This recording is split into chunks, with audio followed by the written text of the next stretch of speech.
Alright, so I just spoke with the CEO of IKEA, and I got some inside knowledge and intel from him, them, and everyone there at IKEA, and they have some big changes coming in that I think will be very important. So let's get started. IKEA is more than a superstore. IKEA is legally a village. This is due to the amount of traffic every day, day in, day out. Thousands of people are in IKEA at a time. So that is legally a village. The law says so. Now, IKEA doesn't really act as a village. IKEA doesn't have the police force that a village has. IKEA doesn't have laws set into play that a normal village or town would have. So this is part of the changes that are going to be made. So let's see here. There are enough people in IKEA for one time. So if there's more than 1,000 people in the store at one time, then it should be a village legally. It is.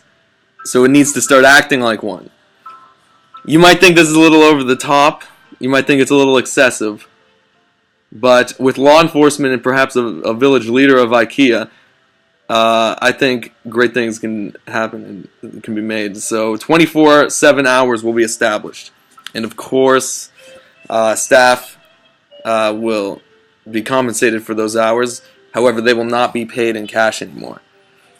But they will be fed, and they will be given a bed. They will be given a bedroom.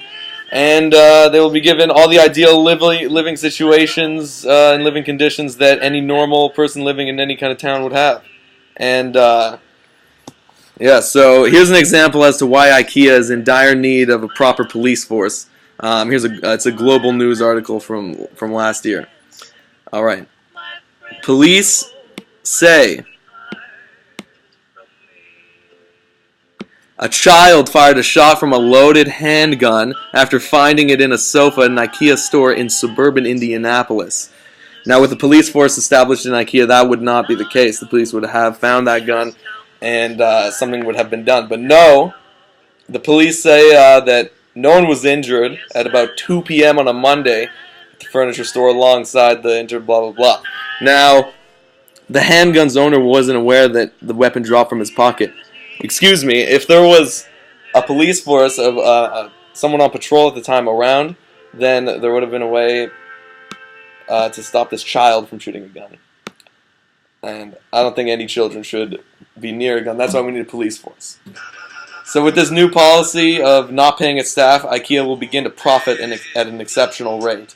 That is when they will be able to purchase more land and attach an even bigger space to the existing space that is at most IKEAs. So if an IKEA can it holds about 1,000 people at one time. It has a kitchen.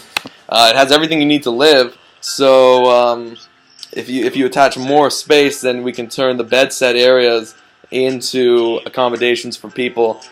They could be turned into micro lofts even, and be sold for cheaper than you'd find in an average apartment building. And in the time like this, where housing is so expensive and it's hard to find places now in apartments and hard to hold down a job, why wouldn't you want to live in an IKEA?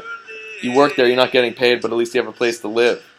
Now, IKEA streets, IKEA cafes, malls, and storefronts of all kinds. An IKEA hospital, jail, police force, everything you can imagine to really create the atmosphere of the town that it is, because of the amount of people that are in it at all times. So, and because of all these circumstances that are happening every day in an IKEA, kids shooting guns, and well, let me tell you this: another article from Global News verified. This is from 2018. This is why another example why IKEA isn't a safe place to be without a police force. The Canadian Food and Inspection Agency placed a recall for marshmallows, very easy to make, and warns customers not to eat them because they may contain harmful bacteria from mice. Now, if there was a mayor, or if there was, some sort of, anybody running the show at this place, then we wouldn't have that. If there was some kind of leader, if there were politicians of some kind, but I'm getting to that. Now, this doesn't seem like a safe place to raise kids when it really should be. You should not be worried about your living situation in IKEA not being able to raise a child. You should not be worried about what's going to happen if you let your kids run around through the halls and when they're playing, when you're off at work. The streets just aren't safe. Once IKEA is acknowledged as the village that it is, treated as such, big changes will come into play. With its new policy of not paying staff, IKEA will begin to profit, and that is when we will have super IKEAs. That is when we'll at least be able to hold upwards of 20,000 people in one IKEA, and it will become a town rather than a village. After everything's established and there is an IKEA government, schools will be implemented, and where the second language taught will be Swedish. An IKEA government, after purchasing the new portions of the land, is when this will go into effect. Now, if all goes well, we will be able to live in an IKEA country with the outdoors almost completely obliterated. We will live in a country that is an IKEA Superdome, and with its manufactured versions of day and night, the days can be longer, which means 96-hour days. 96-hour days. So that people can work longer during the day and sleep well after all that. So they'll need longer nights as well as longer days. If we want longer days, the life expectancy, at least on paper, becomes very low with the initialization of the new calendar system. People end up dying at what would legally be called 40 years old or something like that.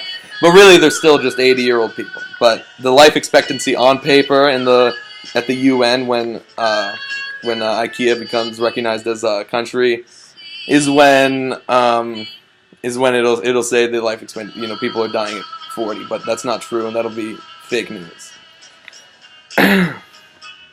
Now, this might sound a little insane, and I understand that, but it is the future that we are not far from living in. With the help of the BuzzFeed CEO Jonah Peretti, as well as Drake's dad designing the interior, we are certainly in for an innovative design to our new IKEA Superworld Hyper-Reality Dome. And it's truly a step in the right direction for humanity. I believe that because we're damned to this bitch of an earth, and really we're running out of time. So support this by visiting toygunclub.tk to donate for the cause. That's toygunclub.tk. Or visit your local IKEA and let them know that you're on board for the IKEA Earth Realm. Yeah.